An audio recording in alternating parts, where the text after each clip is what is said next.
تمہاری عورتیں تمہارے لیے بمنزلہ کھیت کے ہیں. حرث عربی میں کھیت کو کہتے ہیں. تو بمنزلہ کھیت کے ہیں. جیسے بیج ڈالا جاتا ہے کھیت میں اور اس سے پیداوار بڑھتی ہے، تو عورت کی جو ایک حیثیت ہے، نیچر نے جو اس کی ایک حیثیت متعین کی ہے، وہ بھی ایک نسل بڑھانے کا ذریعہ ہے، جس میں مرد کا جو اسپم ہے وہ بطور بیج کے ہے اور جو اولاد ہے وہ ایک پیداوار کی طرح ہے. تو اللہ نے یہ یاد رکھیں، اس آیت کو نا بہت سارے غیر مسلموں نے عورت کے خلاف بہت نیگیٹیوٹی پھیلائی ہے کہ دیکھو اسلام عورت کی توہین کرتا ہے، اس کو کھیتی سے تعبیر کرتا ہے. تو کچھ لفظ کسی اور زبان میں جب وہ جاتے ہیں نا تو وہ توہین کا معنی دیتے ہیں. عربی میں جو حرث کا معنی ہے یہ تعظیم کے لیے ہے، توہین کے لیے نہیں ہے. اردو میں جو کھیتی کا معنی ہے وہ توہین کے لیے استعمال ہوتا ہے. کھیتی یعنی جو پاؤں میں روندی ڈالنے والی اور زمین جو ہے نا پاؤں میں گویا روندی اس کو روندا جا رہا ہے. تو اس لیے اس کا اردو میں بالکل اسی طرح جو لوگ ترجمہ کر دیتے ہیں کہ عورتیں تمہاری کھیتیاں ہیں، تو یہ ترجمہ میرا خیال ہے اس لیے درست نہیں ہے کہ اردو میں اس کا مفہوم ہی چینج ہو جاتا ہے. یعنی گویا ایک عزت کے لیے جو لفظ اللہ نے استعمال کیا وہ ذلت کا ذریعہ بن جاتا ہے. تو اس لیے کسی بھی زبان میں جب ہم کسی بھی لفظ کا ترجمہ کرتے ہیں تو اس زبان کے ہمیں محاوروں کو دیکھنا چاہیے کہ اس زبان میں یہ لفظ کس معنی میں استعمال ہو رہا ہے. مثال کے طور پر ہو سکتا ہے کتا کا لفظ کسی زبان میں وفاداری کے لیے استعمال ہوتا ہو. کسی کو لوگ ڈاگ کہتے ہوں تو اس کا مقصد ہوتا ہے وفادار انسان ہے، لیکن ہمارے یہاں اردو میں گالی ہے وہ. اور آپ بولیں کہ بھئی وہ فلاں قوم ڈاگ کہتی ہے تو ہم کتا کہیں گے، تو آپ جب اس کا ترجمہ اردو میں کریں گے تو کتے سے نہیں کر سکتے. تو اسی طرح یہ عربی کا جو لفظ ہے اس میں بھی یہ چیز غور یعنی ملحوظ رہنی چاہیے. تو اس لیے اس کا ترجمہ کیا جائے گا تمہاری عورتیں تمہارے لیے پیداوار بڑھانے کا ذریعہ ہیں، نسل بڑھانے کا ذریعہ ہیں. فاتو حرثکم، تم اپنے اس نسل بڑھانے کے ذریعے کے پاس آؤ، انا شئتم، جیسے چاہو، وقدموا لانفسکم، اور اپنے نفسوں کے لیے آگے بھیجو. یعنی اولاد کی نیت سے آیا کرو زوجہ کے پاس اور آخرت کے لیے انتظام کرو. یعنی اولاد پیدا کر کے جو تاکہ دنیا اور آخرت میں تمہارے لیے فیوچر میں تمہارے لیے کام آئے. دنیا بھی داخل ہے، آخرت بھی داخل ہے. تو اس آیت کا بھی ایک شان نزول ہے کہ صحابہ کرام تو چونکہ جو خواتین تھیں مکہ میں صدیوں سے وہ لوگ آباد تھے، ان کے سفر خاص طور پہ عورتوں کے سفر بہت ہی کم ہوا کرتے تھے. تو جب ہجرت ہوئی ہے اور جو ہے نا ہجرت کر کے بہت ساری صحابیات مدینہ آئی ہیں، تو مدینہ میں ان کے نکاح دوسری قوموں میں ہوئے، پھر انصار صحابہ سے بھی ہوئے.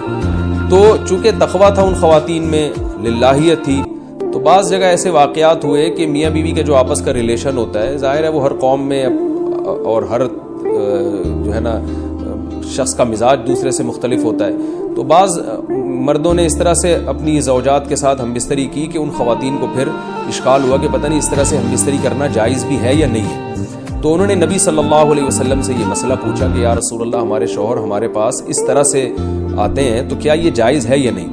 تو ان کے سوال کو بھی مبہم رکھا گیا اور قرآن نے اس کے جواب کو بھی کنایتاً بیان کیا، کیونکہ مسئلہ بظاہر حیا کے خلاف ہے.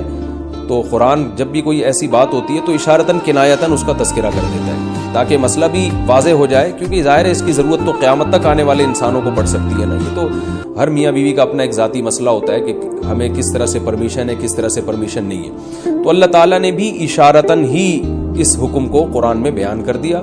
قرآن میں اس لیے بیان کیا کہ تاکہ اس میں کوئی اجتہادی اختلاف کی گنجائش نہ رہے.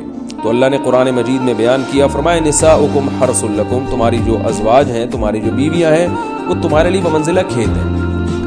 کھیت کا مطلب کیا ہوتا ہے؟ پیداوار بڑھانے کا ذریعہ. تو اس میں سب سے پہلا مسئلہ تو قرآن نے یہ بیان کر دیا کہ زوجہ سے جو ہم بستری ہے وہ صرف اسی راستے میں جائز ہے جس سے اولاد ہوتی ہے، کیونکہ عورت کو اللہ نے بنایا ہے نسل بڑھانے کے لیے.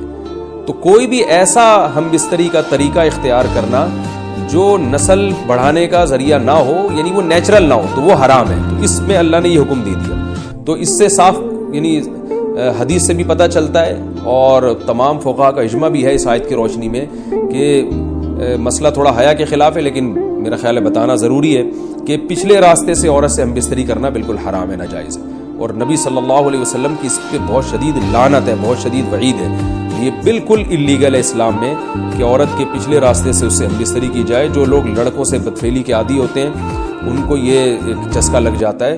تو یہ حرام ہے، ناجائز ہے، کیونکہ اللہ نے بتا دیا کہ یہ تمہارے لیے بمنزلہ کھیت کے ہیں۔ تو اس میں قرآن نے وہ جو سوال تھا نا اس کی طرف اشارتاً جواب دے دیا، اور آگے فرمایا فاتو حرسکم، تم اپنے کھیت کے پاس آؤ، یعنی پیداوار بڑھانے کا جو ذریعہ ہے اس جگہ کی طرف آؤ، انا شئتم، جیسے چاہو، یعنی باقی جس طرح سے تم چاہو زوجہ سے ہم بستری کر سکتے ہو، اس میں کوئی خاص طریقہ متعین نہیں ہے، میاں بیوی کا ایک دوسرے سے کوئی پردہ نہیں ہے، ہن لباس لکم وانتم لباس لہن، یہ دونوں ایک دوسرے کے لیے لباس ہیں، تو اس میں طریقہ کار کوئی بھی ہو سکتا ہے، کسی بھی طرح سے کرنا چاہو ایک دوسرے سے لطف اندوز ہو سکتے ہو، لیکن فاتو حرسکم آنا موضع حرس میں ہے۔ حرس کا مطلب وہ اس جگہ کی طرف آنا ہے جہاں سے نسل بڑھتی ہے، کسی اور راستے کی طرف، اس سے صاف طور پر جو ہے نا وہ جو فاسق فاجر لوگوں کی جو برائی ہے، جو لڑکوں سے بدفعلی کے نتیجے میں پیدا ہوتی ہے، اس کا اللہ نے قلعہ کر دیا کہ اس کی اسلام میں بالکل اجازت نہیں ہے۔